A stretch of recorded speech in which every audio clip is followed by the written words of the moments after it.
మొదటి రాజులు 17వ అధ్యాయము 4వ వచనం. ఆ వాగు నీరు నీవు త్రాగుదువు, అచ్చటికి నీకు ఆహారము తెచ్చినట్లు నేను కాకోలమునకు ఆజ్ఞాపించితినని అతనికి తెలియచేయగా. ఈ వాక్య సందర్భము ఏమిటి అనంటే, దేవుడు ఏలియాతో మాట్లాడుతున్న మాటలు. కెరేతు వాగు దగ్గర ఉండు ఏలియా, కెరేతు వాగు దగ్గర ఉండు. ఆ కెరేతు వాగు దగ్గర ఉన్న ఆ నీళ్లను నువ్వు త్రాగాలి. అచ్చట నీకు ఆహారమును తెచ్చునట్లు నేను ఖగోళమునకు ఆజ్ఞాపించితినని అతనికి తెలియచేయగా. ఆహారాన్ని దేవుడు ఏలియాకి ప్రొవైడ్ చేస్తున్నాడు. మన దేవుడు మనకి సమస్తమును అనుగ్రహించే దేవుడు. ఆయన నమ్మిన వారిని ఆయన విడిచిపెట్టే దేవుడు కాదు. ఆయన ఆశ్రయించు వానికి ఏ మేలు కొదువై ఉండలేదు. తప్పక నమ్మిన ఎడల దేవుని మహిమను నీ జీవితంలో చూస్తావు. దేవునికి మహిమ కలుగునుగాక. కానీ నీ జీవితంలో నమ్మకము ఎలా ఉంది? ఏ రీతిగా నువ్వు దేవుణ్ణి నమ్ముతున్నావు? దేవుని మాటలను ఏ రీతిగా నీవు నమ్ముతున్నావు, విశ్వసిస్తున్నావు? ఈరోజు నీ జీవితంలో కలవరం ఉందా? కలవరపడుతున్నావా? విశ్వసించువాడు కలవరపడ్డా. ఎందుకు నీ జీవితంలో కలవరం వస్తుంది? ఎందుకు నీ జీవితంలో భయం, ఆందోళన? ఎందుకు నీ జీవితంలో టెన్షన్, ఆత్మ? ప్రతి దానికి టెన్షన్ పడిపోతావు. ఎంతగానో వేదన, బాధ, భయము కలిగి జీవిస్తున్నావు. ఏలియా ఒక ప్రార్థనాపరుడు. మొదటిగా ఏలియా ఎవరు? ఒక ప్రార్థనాపరుడు. ప్రార్థనాపరుడు మన వంటి స్వభావం కలిగిన వ్యక్తి. దేవదూత స్వభావము ఏలియాకి లేదు. ప్రవర్త అయినటువంటి దైవజనుడైనటువంటి ఏలియా మన వంటి స్వభావం కలిగినటువంటి వ్యక్తి. కానీ ఏలియా ప్రార్థన చేస్తే వాతావరణమును కూడా శాసించాడు. ఆకాశాన్ని కూడా శాసించేంత ప్రార్థనా శక్తి ఏలియా కలిగి ఉన్నాడు. దేవునికి మహిమ కలుగును గాక. మనము ప్రార్థించే వారిగా ఉండాలా. మన ప్రార్థన ప్రభు ఆలకించే విధంగా ఉండాలా. నిత్యము దేవుని పాదాలు కన్నీటితో కడిగే అనుభవం మనలో ఉండాలా. ఈరోజు చాలామంది అనుకుంటున్నారు, ప్రయాస పడితేనే ఆశీర్వాదం అనుకుంటున్నారు. ప్రయాసపడి ఏదేదో చేసేసేయాలనే ఆశ చూపిస్తున్నారు. ఏదో సేవ చేసేసారు. ప్రార్థన చేయకుండా నీ జీవితంలో పరిచర్య చేస్తే అది ప్రభు పాదాల దగ్గరికి వెళ్ళదు. గుర్తుపెట్టుకోండి, ప్రార్థన లేని పరిచర్య ప్రభు పాదాల దగ్గరికి చేరదు. ప్రార్థనతో నేను సమస్తమును చేయాలా. ప్రార్థనతో నేను సమస్తము చేయాలా. ప్రార్థనే నీ ఊపిరి.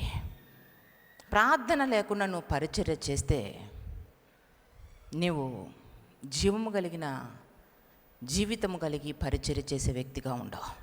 ఈరోజు చాలామంది జీవితాల్లో ప్రార్థన లేదు, పరిశుద్ధత లేదు, దేవుని వాక్యాన్ని ధ్యానించడం లేదు. బాధ పెడుతూ నీవు పరిచర్య చేస్తావు. నీ పరిచర్య వల్ల నీ చుట్టూ ఉన్న వాళ్ళు కూడా సఫర్ అవుతారు. అప్పుడే అర్థమైపోద్ది ఈ జీవితానికి ప్రార్థన కోల్పోయారు. ప్రార్థన జీవితము కాదు. నువ్వు ప్రార్థన చేస్తూ పరిచర్య చేయాలా. ఏలియా ప్రార్థనాపరుడు. పరిశుద్ధ గ్రంథములో మోషే నాయకుడిగా ఉన్నాడు. దావీదు గొప్ప రాజు. అలాగనే యోసేపు ఐగుప్తు దేశంలో అనేక మందికి ఆహారాన్ని సిద్ధపరిచినటువంటి వ్యక్తి. ఎవరిని మనము పరిశుద్ధ గ్రంథంలో చూసినా, ఏలియా, ఎలీషా, యోబు, వీరందరూ కూడా ఎవరు? ప్రార్థన పరులండి.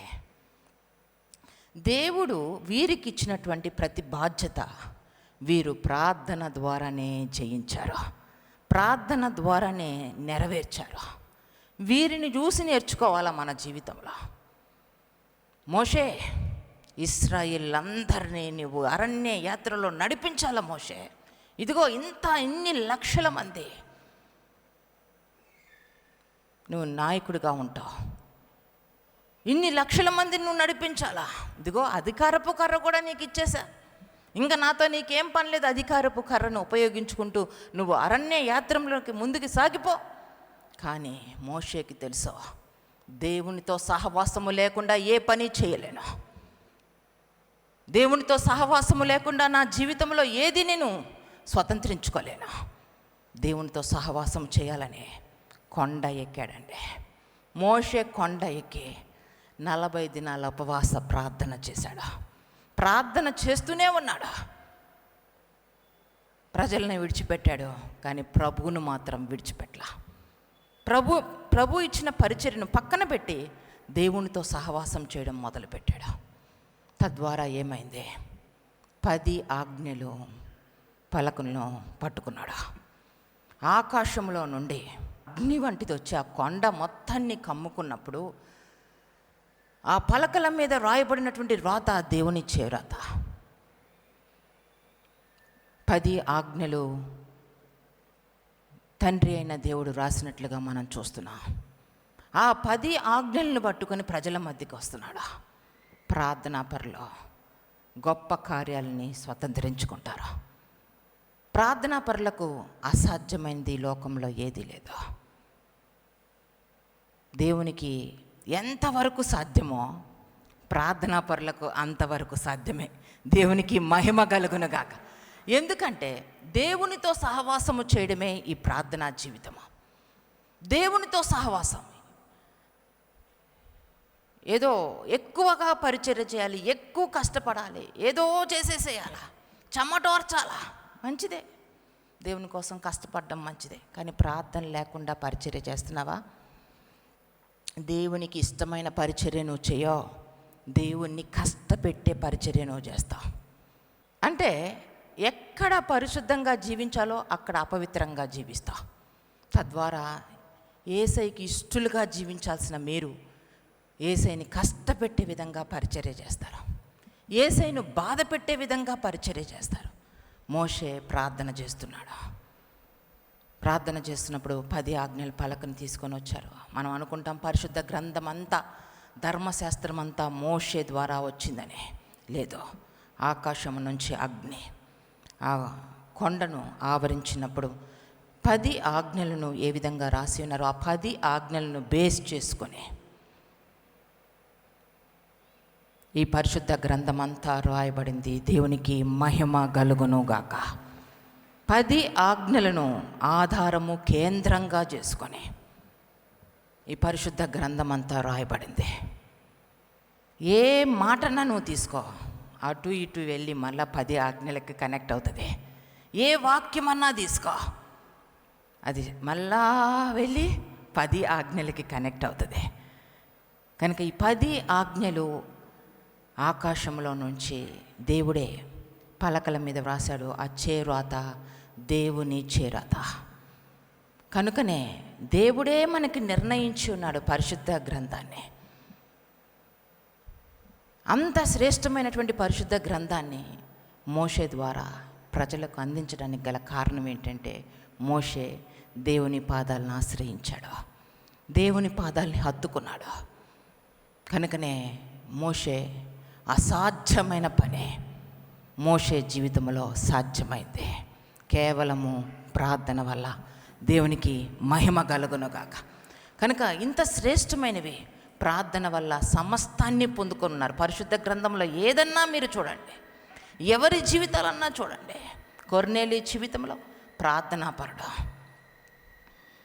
ఆ ప్రార్థన వల్ల ఏమైంది? దేవదూతలు వచ్చి మాట్లాడుతున్నారండి కొర్నేలితోటి. దేవదూతలు వచ్చి మాట్లాడుతున్నారు, పేతురుని పిలిపించు. పేతురు ఇక్కడ ఉన్న అన్యులకు వాక్యము తెలియచేయాలా. దేవదూతే మాట్లాడుతున్నాడు. కానీ ఎవరితో మాట్లాడుతున్నాడు? ఒక ప్రార్థనా పరునితో దేవదూత మాట్లాడుతున్నాడు. దేవునికి మహిమ కలుగునుగాక. అసాధ్యాలను సాధ్యపరిచేది ప్రార్థన. ప్రార్థన శక్తి మీరు ప్రతి ఒక్కరూ కలిగి ఉండాలా. ప్రార్థనలోనే సమస్తము దాగి ఉంది. ఏలియా ఆ రీతిగా ప్రార్థన చేస్తున్నప్పుడు దేవుడు సమస్తాన్ని ప్రొవైడ్ చేస్తున్నాడు. ఎలా ప్రొవైడ్ చేస్తున్నాడో తెలుసా? కాకుల చేత ఆహారాన్ని సిద్ధపరుస్తున్నాడు. బలహీనమైనటువంటి కాకులు. ఆ కాకులనికి ముందే చెప్పాడు, దేశమంతా కరువు ఉంటే ప్రార్థనాపరుణ్ణి దేవుడు మర్చిపోవడంలా. ప్రార్థనాపరుడు మాత్రం ఆకలితో ఉండకూడదు, ప్రార్థనాపరుడు మాత్రం లేమితో ఉండకూడదనేది దేవుని ఉద్దేశమైంది. బాగా గ్రహించండి. ఎవరైతే దేవునితో సహవాసము కలిగి జీవిస్తారో వారు దేవునికి బహుప్రియులుగా ఉంటారు. బహుప్రియులు, బహుగా దేవుడు వారిని ఇష్టపడతాడు. వారిని ప్రార్థన చేసేవారిని బహుగా ప్రియముగా ఎంచుతారు.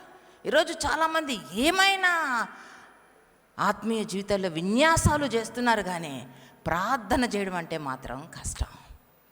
నేను కానీ ప్రార్థన చేయకపోతే ఊపిరి కూడా ఆడదండి నాకు. ప్రార్థనే నా ఊపిరి. పరిచర్య లేకపోయినా పర్వాలేదు, కానీ ప్రార్థన చేయకపోతే మాత్రం నేను చాలా బలహీనరాలే. ప్రతినిత్యము దేవునితో నేను కలిసి సహవాసము చేయాలా. ప్రతి విషయంలో దేవుడు నన్ను బలపరుస్తూనే ఉండాలా. దేవుడు నాతో మాట్లాడుతుండాలా. దేవుడు సమస్త విషయాల్లో నాకు ధైర్యం చెప్తూనే ఉండాలి. ప్రార్థనలో ఇవే ప్రభుతో ముఖాముఖిగా మాట్లాడుకోవడం, ప్రభు యొక్క మాటలు వినడం, ఇది నాకు చాలా సంతోషకరమైనటువంటి మాటలు. నేను ఎంత సంతోషంగా ఉంటే నా చుట్టూ ఉన్న వాళ్ళకి చెప్తాను, ఈరోజు నేను సంతోషంగా ఉన్నట్టుగా మీకు కనిపిస్తుంది కదా. నేను ఎంతగా దేవుని పాదాల దగ్గర ఏడిస్తే నేను మీ ముందు అంత సంతోషంగా ఉంటానని చెప్తాను. దేవునికి మహిమ కలుగునుగాక. ఎంతసేపు మనము దేవుని పాదాల దగ్గర కన్నీరు కార్చి ప్రార్థన చేస్తామో, ప్రార్థన అయిన తర్వాత మనం అంత సంతోషముతో ఆనందముతో మన జీవితాన్ని కొనసాగిస్తాం. కానీ ఈరోజు చాలామంది జీవితాల్లో ప్రార్థనని నిర్లక్ష్యము చేస్తున్నారు. ప్రార్థన లేదు కాబట్టే నీవు పరిశుద్ధతను కాపాడుకోలేకపోతున్నావు. ప్రార్థన లేదు కాబట్టే నీ కనుదృష్టి మారిపోతుంది. ప్రార్థన లేదు కాబట్టే నులివెచ్చని స్థితికి, చల్లారిపోయినటువంటి ఆత్మీయ స్థితికి దిగజారిపోతున్నావు. ప్రార్థన మన జీవితాలని బలపరుస్తుంది. ప్రార్థన ఎంత శ్రేష్టమైందంటే దేవునితో సహవాసము చేయడం. అది ఎంత శ్రేష్టమైందో మీకు తెలియచేస్తాను. మ్యాగ్నెటిక్తో ఒక పిన్నుని మనం కలిపితే కొద్దిసేపు అయిన తర్వాత ఆ మ్యాగ్నెటిక్లో ఉన్న పవర్ అంతా ఆ పిన్లోకి వచ్చేస్తుంది. ఆ రీతిగా వచ్చినప్పుడు మనము ఆ పిన్నుని తీసుకొని ఏదన్నా ఐరన్కి అంటిస్తే అది అంటుకుంటుంది, ఆకర్షిస్తూ ఉంటుంది. ప్రార్థించే వ్యక్తి కూడా ఇదే పవర్ ఉంటుంది. పవర్ ఆఫ్ ప్రేయర్ అంటే ఇదే. ఏంటంటే దేవునికి ఉన్నటువంటి శక్తి, దేవునికి ఉన్నటువంటి సమస్తమైనటువంటి అద్భుత కార్యములో చేసే శక్తి, దేవునికి ఉన్నటువంటి శ్రేష్టమైన స్వభావం సమస్తము మనం పొందుకుంటాం ప్రార్థనలో. కనుక మీ జీవితాల్లో ప్రార్థన నిర్లక్ష్యము చేయొద్దు. మీరు ఎక్కువ ప్రార్థనలో ఉండి ప్రార్థన ఎక్కువగా మెడిటేట్ చేయండి. మీరు ప్రార్థన చేయడం, ప్రార్థనా పరులకి సమస్తము సమకూడి ఆయన మేలుకరంగా చేస్తాడు. ఖగోళము చేత ఏలియాకి ఆహారము ఏర్పరిచాడు. నిజానికి అక్కడ ఏం జరిగిందంటే కరువు వచ్చేసింది. ఆహాబు భయంకరంగా పాపము చేయడం వల్ల ఆ దేశమునకు భయంకరమైనటువంటి కరువు వచ్చింది. ఆ కరువు సమయంలో ఏలియా అడగడం లేదు, అయ్యా కరువు వచ్చింది కదా నా పరిస్థితి ఏమిటని. ముందుగానే ఏలియా గురించి దేవుడు ఆలోచిస్తున్నాడు. నువ్వు వెళ్ళు, కెరేతు వాగు దగ్గరికి వెళ్ళి అక్కడ నీళ్లు నువ్వు తాగు, అలాగనే కాకులు వచ్చి నీకు ఆహారము సిద్ధపరుస్తారు. ఎందుకు మీ జీవితాల్లో భయపడుతున్నారో? దేనికి మీ జీవితంలో భయం వస్తుంది? ఇది జరగదేమో అని ఎందుకు పిరికి వాళ్ళలాగా ఏడుస్తున్నారో? ఇంకా నా జీవితం అంతా ఇలానే నాకు ఒప్పగూలిపోయిందా అని అనుకుంటున్నారా? సమస్యల్లో నిలబడే శక్తి మీకు లేదా? సమస్యల్లో మీరు మునిగిపోతున్నారా? సమస్యల్లో మీరు కొట్టుకుపోతున్నారా? మీరు భయభ్రాంతులు అవుతున్నారా? కారణం ఏమిటి? ఎవరి వల్ల సమస్యలు చూసి మీరు భయపడుతున్నారు? ఎవరి వల్ల మీరు సమస్యల్లో మునిగిపోతున్నారో తెలుసా? మీ వల్లే. దేవుని పాదాలను ఆశ్రయించాలనే జ్ఞానము లేకపోవడం వల్ల, ప్రార్థన చేయాలనే ఆలోచన లేకపోవడం వల్ల, ఇక్కడ ఉన్న వారిలో ఈ వాక్యం వింటున్న ప్రతి ఒక్కరిలో చాలామంది వరకు ప్రార్థన లేమి ఉంది. ప్రార్థనను నిర్లక్ష్యపరుస్తున్నారు. అందుకే దేవుడు మీకు అవసరమైన వాటి విషయంలో మీరు కృంగిపోయే పరిస్థితి వస్తుంది. దేవుడు దృష్టించడం లేదేమోనని భయభ్రాంతులు అవుతూ ఉన్నారు. వేటి గురించో టెన్షన్ పడుతూ ఉన్నారు. కానీ ఏలియా ఒక ప్రార్థనాపరుణ్ణి దేవుడు మర్చిపోవడంలా జ్ఞాపకము చేసుకుంటున్నాడు. ఎక్కడ జ్ఞాపకం చేసుకున్నాడు? కరువులో జ్ఞాపకము చేసుకున్నాడు. నువ్వు ప్రార్థన చేసే వ్యక్తిగా ఉన్నట్లయితే నీ చుట్టూ ఉన్నవారు నీకు శత్రువులుగా మారొచ్చేమో, నీ చుట్టూ ఉన్నవారు నిన్ను బహుగా హింసించేవారిగా మారొచ్చేమో, కానీ నీ గురించి మాత్రం యేసయ్య ఆలోచిస్తూనే ఉంటాడు నిన్ను విడిపించడానికి. దేవునికి మహిమ కలుగునుగాక. దేవుడు నిన్ను ఎన్నడూ విడవడు, ఎడబాయడు. ఆయన నీ పక్షం నుండి యుద్ధము చేసే దేవుడు. ధైర్యం తెచ్చుకోండి, ప్రార్థనకి మోకరించండి. ఎందుకు భారాలు మోస్తున్నారు? ఎందుకు భయంకరమైనటువంటి భారాలు మోస్తున్నారు? ఎందుకు భయంకరమైనటువంటి వ్యక్తులను మీ హృదయాల్లో పెట్టుకుని ఆయాసపడుతున్నారు? ఎందుకు శత్రు భీతి మీ జీవితంలో ఉంటే? భారము ఎక్కువైనప్పుడు అది మోకాళ్ళ మీద పడుతుందంట. ఎప్పుడైతే ఒంటె మోకాళ్ళ మీద పడుతుందో వెంటనే యజమానికి అర్థమవుతుంది ఆ ఒంటె మొయ్యలేని భారము మోస్తుంది అని. వెంటనే ఆ యొక్క భారాలను తొలగిస్తాడంట ఒంటె మీద నుంచి.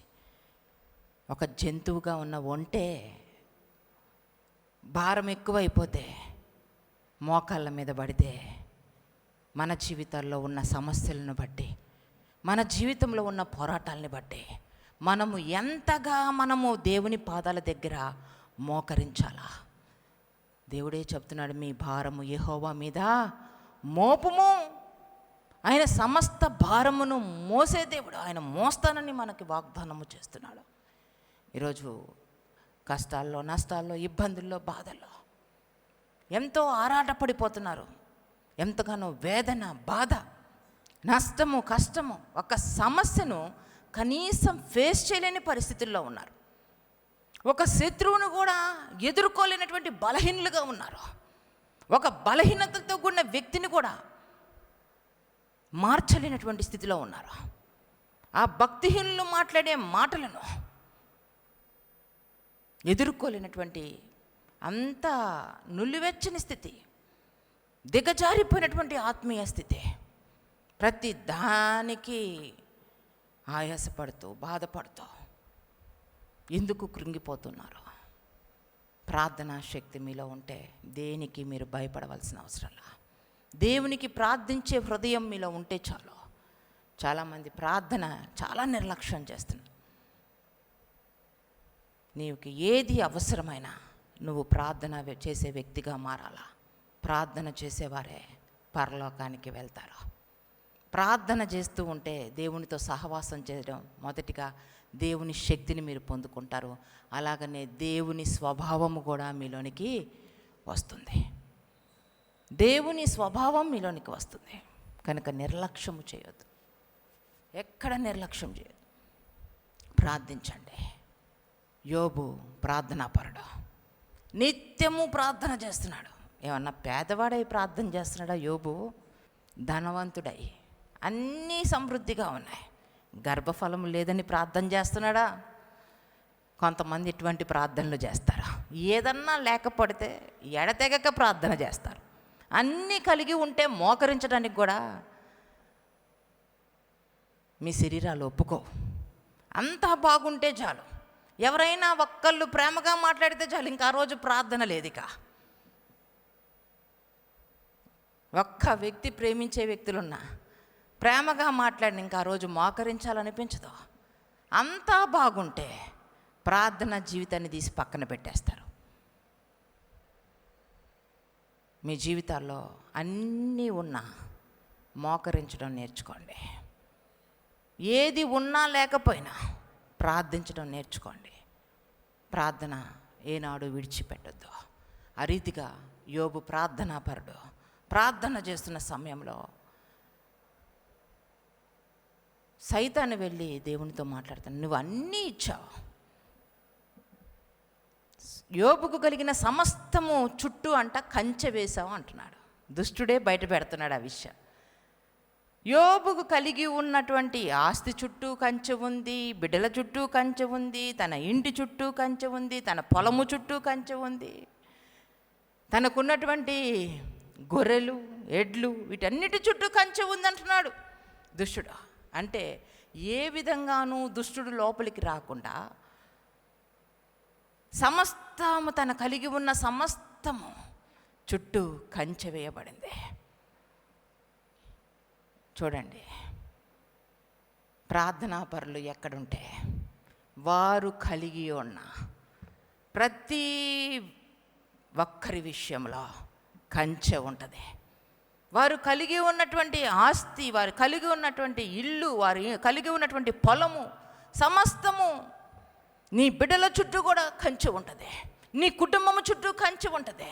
నువ్వు ఒక్కదానివే మోకరిస్తే, నువ్వు ఒక్కడివే మోకరిస్తే నీ ఇంటి చుట్టూ కంచె ఉంటుంది. దుష్టునికి ఏమాత్రము అధికారము లేదు. చేతబడి శక్తులకు అక్కడ అధికారము లేదు. మాంత్రిక శక్తులకు అక్కడ అధికారం లేదు. కారణం ఏమిటి? ప్రభువు పేరట యేసు నామములో మోకరించే వ్యక్తి ఒక ఇంట ఉంటే ఆ వ్యక్తిని బట్టి ప్రతి దగ్గర కంచె. సైతాను పోయి చెప్తున్నాడు దేవునికి, కంచేసేసావుగా. ప్రార్థనా పని దగ్గర కంచె ఉంటుందని మీరు ఊరకనే ప్రార్థన చేయొద్దు, అనుకోవద్దు. నా దేవుడు కంచె వేశాడు, నా దేవుడు కంచె వేశాడు. లేదు, నువ్వు ప్రార్థించాలా. ప్రాణాత్మ దేహములతో ప్రార్థించాలా. వేటిని ఎక్కువగా కోరుకోకుండా, దేవుని కంటే వేటిని ఎక్కువగా మన జీవితంలో ప్రతిష్ఠించుకోకుండా యేసయ్యనే ఎక్కువగా ప్రేమించే హృదయంతో ప్రార్థించాలా. అంతేగాని వేటినో ప్రేమించి యేసయ్య దగ్గరికి వస్తే అది సరైన ప్రార్థన కాదు. నిజమైన ప్రార్థన ఏమిటంటే ఎక్కువగా ప్రభువునే ప్రేమించాలా, శరీరాన్ని పాతిపెట్టాలా, లోకానుసారమైన జీవితాన్ని విడిచిపెట్టాలా. ఒక నిర్దిష్టమైన గురితో ప్రభు వైపు చూస్తూ ప్రార్థన చేయాలి. ఆ ప్రార్థనలో ప్రభువా నాకు వాటినివ్వు, ఆస్తినివ్వు, ఇల్లివ్వు, అది కాదు లిస్ట్. మొదటిగా ఏ విధంగా ప్రార్థన చేయాలా? నాయనా, ఎక్కడైనా మా జీవితంలో పాపము నిలవడానికి వీల్లేదని ప్రార్థన చేయాలా. పశ్చాత్తాపముతో చేసిన ప్రతి పాపము విషయంలో కన్నీటితో ఒప్పుకొని విడిచిపెట్టాలా. యోబు చేసిన ప్రార్థన ఏమిటి? ఎక్కడైనా తన బిడ్డలు, తన ఇంటివారు దేవుని ఎదుట అంగీకారము కాకుండా వారి జీవిత విధానం ఉందేమో అని వారి నిమిత్తము బలులు అర్పిస్తూ దేవుని పాదాల దగ్గర ప్రార్థన చేస్తున్నాడు. ఈరోజు ప్రార్థనలు ఎలా ఉన్నాయి? ప్రభువా మేము ఆ ఇల్లు కొనుక్కోవాలనుకో, యేసు నామములో రిలీజ్ చేయి ప్రభువా, నాయనా ముట్టు, నాయనా స్వస్థపరుచయ్యా.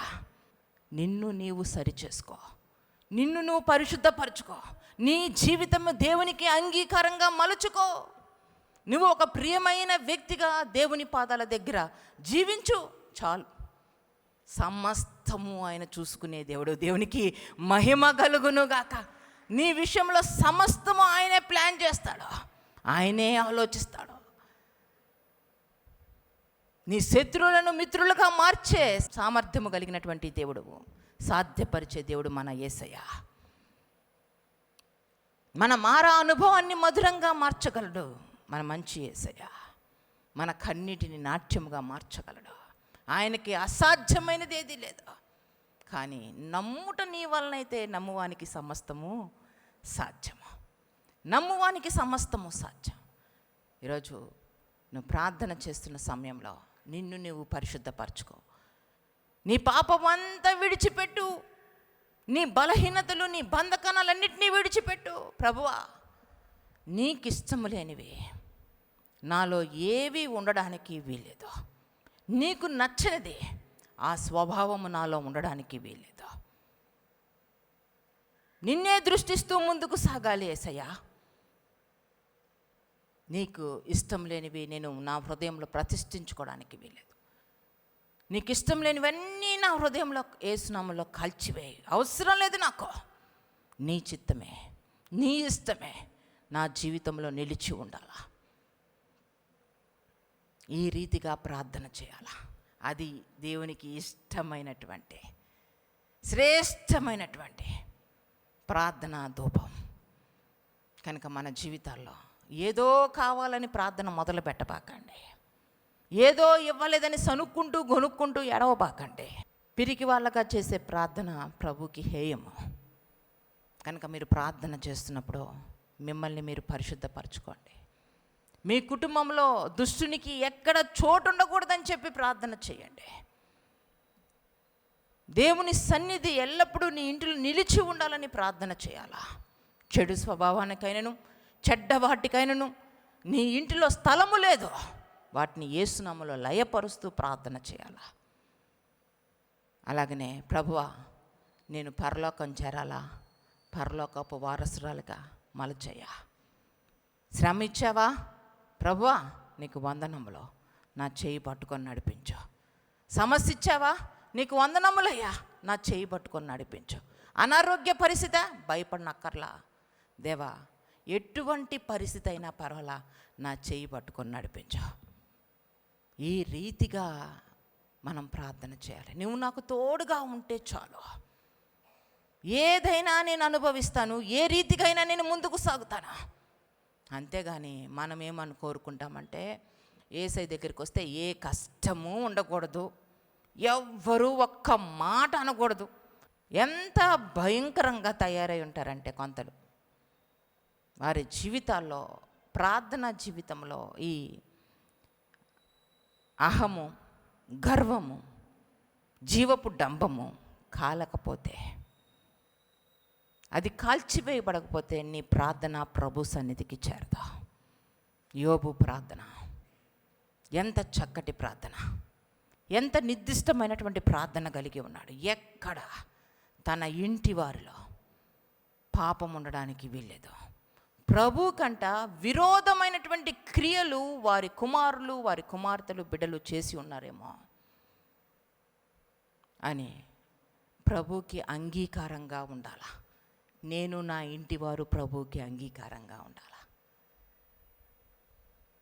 ఒక నిర్దిష్టమైన గురి కలిగి ప్రార్థన చేస్తూ ఉన్నాడు.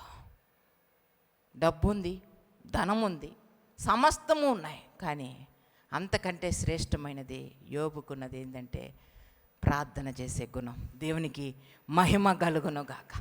ఒక సమయం వచ్చింది, నాకు అవకాశం ఇమ్మని దేవుణ్ణి సైతాన్ అడుగుతున్నప్పుడు, సరే నీకు అవకాశం ఇస్తున్నా, కంచె తొలగిస్తా, ఏం చేస్తావో చెయ్యి.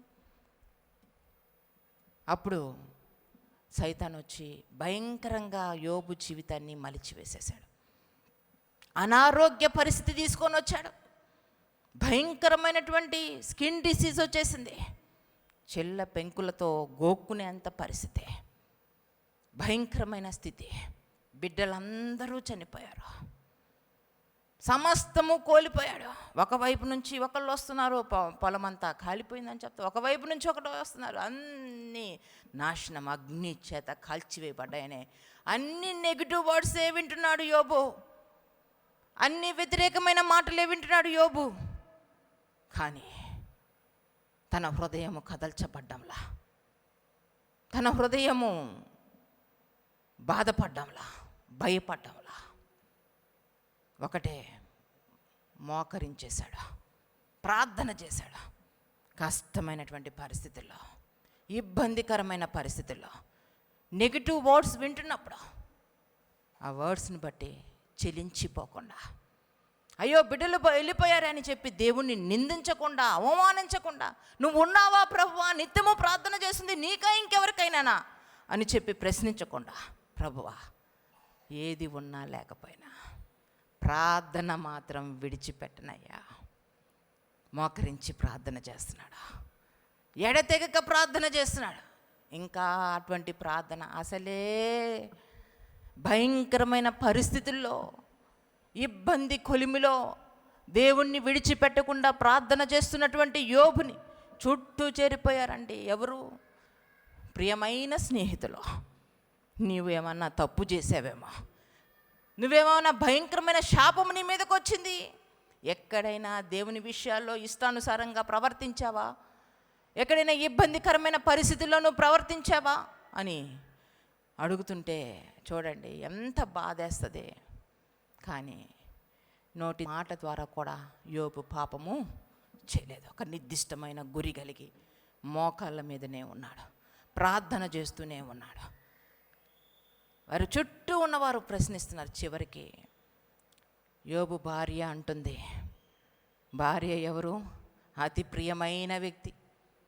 ఎవరైనా లోకమంతా ఎన్ని మాటలు అనుకున్నా పక్కనున్న వాళ్ళు కొంచెం ఆదరిస్తే ఎంతో సంతోషం, పక్కనున్న వాళ్ళు ఒక్కరవ ధైర్యం కలిగించిన మాట చెప్తే ఎంతో సంతోషం. కానీ ఆ పక్కనే ఉన్న వ్యక్తి అంటుంది, నీ దేవుణ్ణి దూషించి నువ్వు చనిపోవడం మంచిదని. ఇంకా అయిపోయింది. ఎక్కడుంటుందండి? కానీ ప్రార్థనాపరుడైనటువంటి యోబుని ఎక్కడ కదల్చబడ్డాలా, ప్రార్థనాపరులో కదల్చబడు. ఎటువంటి పరిస్థితుల్లో కూడా నువ్వు కదల్చబడవంతే. యెహోవా యందు నమ్మిక ఉంచువారు కదలక నిత్యము నిలుచు సీయోను కొండవలే ఉన్నట్లుగా నీ జీవితంలో ప్రార్థనా జీవితము కదల్చబడినటువంటి దృఢమైన విశ్వాసముతో నిన్ను నింపుతుంది, ధైర్యముతో నింపుతుంది. పిరికితనము నీలో ఉండదు. ఇక పిరికితనమైన ఆత్మను నువ్వు కలిగి ఉండవు.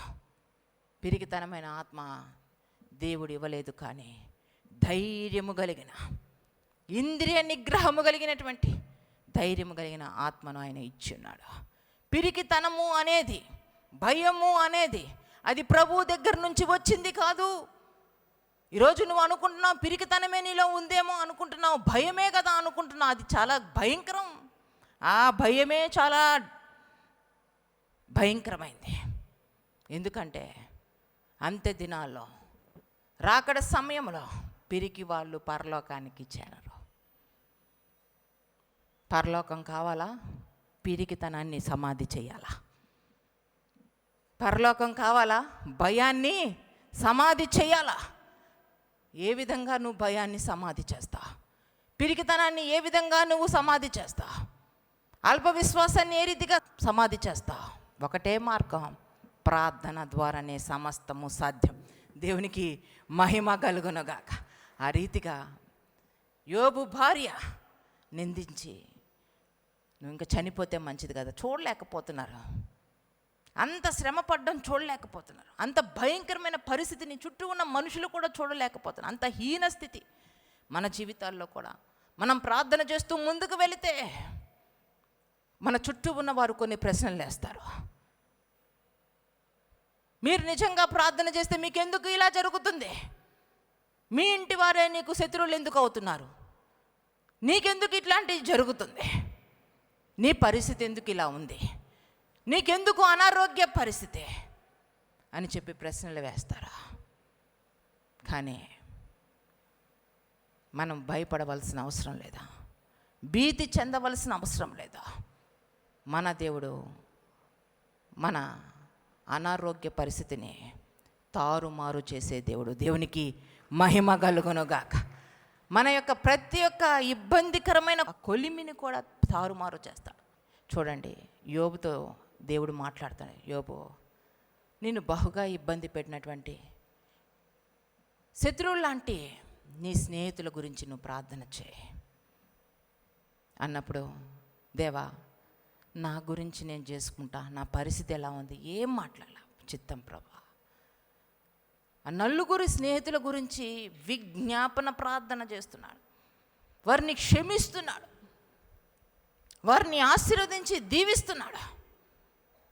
ప్రార్థన చేసినప్పుడు మరలా తను కోల్పోయిన దానికి అంతటికంతే రెండింతల ఆశీర్వాదాన్ని యోబు పొందుకున్నాడు. దేవునికి మహిమ కలుగునుగాక. దేనివల్ల సాధ్యమైంది? ప్రార్థన వల్ల సమస్తము సాధ్యమే. మీ జీవితాల్లో ఈరోజు ఒక శ్రేష్టమైన విషయము, హృదయం అనే పలక మీద రాసుకోండి. మనకున్న ఏకైక ఆయుధము ప్రార్థనే. ప్రార్థనే మన ఆయుధం. ప్రార్థన వలనే సమస్తము సాధ్యం. ప్రార్థన లేనిది మన జీవితంలో అపజయం. ప్రార్థన లేకుండా మన జీవితంలో ఏ రోజు మనం ముందుకు సాగడానికి ధైర్యము చేయవద్దు. ప్రార్థన ప్రార్థన ప్రార్థన. నా జీవితంలో పరిచర్య కంటే నేను బహుగా ప్రేమించేది ప్రార్థనే. ఎవరికో కనపడాలి, ఎంతోమంది నన్ను చూడాలి అనే ఆలోచన నాకు లేదు. నేను ఒకానొక సమయంలో, చాలా సంవత్సరాల క్రితం, maybe 20 years back 23 years back విషయం నేను చెప్తున్నా. నేను ప్రార్థన చేస్తున్న సమయంలో దేవుని యొక్క స్వరము నాకు వినపడుతుంది. ఆ సమయంలో దేవుడు స్పష్టంగా నాతో మాట్లాడింది అంటే, నా కుమార్తె, నిన్ను బహుబలముగా వాడుకుంటా, నిన్ను శక్తివంతంగా వాడుకుంటా, నీ పరిచర్య ఎంత గొప్పగా ఉంటుందో నువ్వు ఊహించలేవు అని అంటే, నేనేమన్నానంటే, ప్రభువా, నాకు నీ పాద సన్నిధి కావాలంటే నా భర్తను నువ్వు బహుగా వాడుకో, నేనైతే నీ పాదాలను హత్తుకొని నీ పాద సన్నిధిలో జీవిస్తానని కోరుకున్న సమస్త మహిమ ఘనత ప్రభావములు యేసయ్యకి చెల్లునుగాక. ప్రార్థన వల్లనే నాకు మనశ్శాంతి ఉంటుంది. ఎంతగా అందరి గురించి నేను ప్రార్థన చేసి కన్నీరు కారుస్తాను, అంతగా నా జీవితంలో, నా ఆత్మలో నేను ఎంతో సంతోషపడతా. నా హృదయం ఎంతగానో తేలిపోతుంది. ఇంకా పరలోకపు దర్శనాలు నేను పొందుకున్నట్లయితే అంతకు మించిన ఆనందం ఇంకే ఏదీ లేదు. కనుక అక్కడికి వెళ్తాను. ఒకవేళ బ్రాంచెస్కి వెళ్ళినట్లయితే వెళ్ళి వాక్యం చెప్తాను, మళ్ళీ నా గదిలోకి వచ్చేస్తే నేను ప్రార్థన చేస్తూ ఉంటా, మళ్ళీ అక్కడ ఆరాధన చేస్తూ ఉంటా. అంతేగాని అసలు అక్కడ నాకు ఆ వాక్యం పట్ల ఏమంతా లేదు, దాని పట్ల ధ్యాస లేదు. కానీ నా ధ్యాస, నా ఆశ అంతా ప్రార్థనే. పడుకొని నిద్ర పట్టేంతవరకు యేసయ్యతో మాట్లాడుతూనే ఉంటా, కళ్ళు మూసుకునేంతవరకు యేసయ్యతో మాట్లాడుతూనే ఉంటా. మళ్ళీ లేయడం యేసయ్యతో మాట్లాడడమే మొదలు పెడతా. అంతగా ఆ ప్రభు యొక్క సన్నిధిని నేను కోరుకుంటా. నేను ఒక విధంగా ప్రభు పాదాలకు బానిసనైపోయానేమో అనిపిస్తుంది. మీరందరూ కూడా ప్రార్థనా పరులుగా ఉండాలి.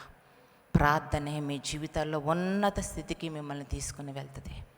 మీ బిడ్డలు ఉన్న స్థితి నుంచి ఉన్నతంగా మలచబడతారు. ప్రార్థించేవారు దేవుని శక్తిని పొందుకుంటారు. చూడండి, యోబు సమస్తము కోల్పోయాడు, కానీ సమస్తము రెండింతలుగా పొందుకున్నాడు. ప్రార్థన వల్ల సాధ్యం. ఈరోజు నీ జీవితంలో కొన్నిటిని పోగొట్టుకున్నావా, కొన్నిటిని కోల్పోయావా? నీ ఆత్మీయ జీవితాన్ని నువ్వు కోల్పోయినట్టుగా అనిపిస్తుందా? నీ ప్రార్థన జీవితాన్ని నువ్వు కోల్పోయి ఉన్నావా? నీ కుటుంబంలో సమస్యల వలయంలో నువ్వు ఉన్నావా? వేదన, బాధ నువ్వు కలిగి ఉన్నావా? ఈరోజు దేవుడే నీతో మాట్లాడుతున్న మాట, మోకరించు. నువ్వు పోగొట్టుకున్నవన్నీ కూడా తిరిగి నువ్వు సంపాదించుకోబోతున్నావు. దేవునికి మహిమ కలుగునుగాక. సమస్తము నీవు కలిగి ఉంటావు. కనుక ప్రార్థనను నిర్లక్ష్యము చేయవద్దు. ప్రార్థన చేసే వ్యక్తి యొక్క కుటుంబం ఎలా ఉంది? కంచెతో ఉంది. ప్రార్థన చేసే వ్యక్తి యొక్క ఆస్తులు ఎలా ఉన్నాయి? కంచె వెయ్యబడి ఉన్నాయి. ప్రార్థనా పరుని యొక్క కుటుంబంలో ఉన్నటువంటి బిడ్డల జీవితాలు ఎలా ఉన్నాయి? సైతాన్ అంటున్నాడు, నేను ముట్టుకోలేకపోతున్నా, నేను వెళ్తున్నాను కానీ వాటిని నాశనం చేయాలనుకుంటున్నా, వాటిని ముట్టాలనుకుంటున్నా, కానీ అతను మోకరిస్తున్నాడు, నువ్వేమో కంచె వేసేస్తున్నావు. ఆ కంచెని తట్టుకొని నేను ఎవరిని ముట్టలేకపోతున్నాను అంటున్నాడు. ఎవరు ఇస్తున్నారు ఈ సాక్ష్యం? ప్రార్థనా పరుని గురించి సైతాన్ లూసిఫర్ ఇస్తున్నటువంటి సాక్ష్యం అదే. మన గురించి కూడా సైతాను ఇదే సాక్ష్యము చెప్పాలా. వారు మోకరిస్తున్నారు కాబట్టి వారి ఇంటిని నేను ముట్టుకోలేకపోతున్నా, వారు మోకరిస్తున్నారు కాబట్టి వారి పరిచర్యలు నేను ముట్టుకోలేకపోతున్నా, వారు మోకరిస్తున్నారు కాబట్టి వారి బిడ్డల జీవితాలను నేను ముట్టుకోలేకపోతున్నా. ఈ రీతిగా మీరు దుష్టుడే మీ గురించి సాక్ష్యము చెప్పాలి అంటే మీరు మోకరించాలా, ఎలుగెత్తి కన్నీటి ప్రార్థన చేయాలి, విజ్ఞాపన ప్రార్థన పరులుగా మీరు మలచబడాలా. దేవునికి సమస్త మహిమ ఘనత ప్రభావములు చెల్లునుగాక. ప్రార్థన చేద్దాం. ప్రార్థనే కదా అనుకుంటున్నావేమో. నువ్వు ప్రార్థన చేస్తుంటే సమస్తాన్ని దేవుడు అమరుస్తూ వస్తాడు. నువ్వు ప్రార్థనాత్మ కలిగి ప్రార్థన చేస్తున్న సమయంలో ప్రతి ఒక్కటి నువ్వు శాసించగలవు. నీకు అసాధ్యమైనది ఏది ఉండదు. ఎవరైతే ప్రార్థనా పరులుగా ఉంటారో ప్రభువే వారి పక్షమున నిలబడతాడు. వారికి విరోధముగా రూపించబడిన ఏ ఆయుధము వర్ధిల్లకుండా నశింపజేస్తాడు.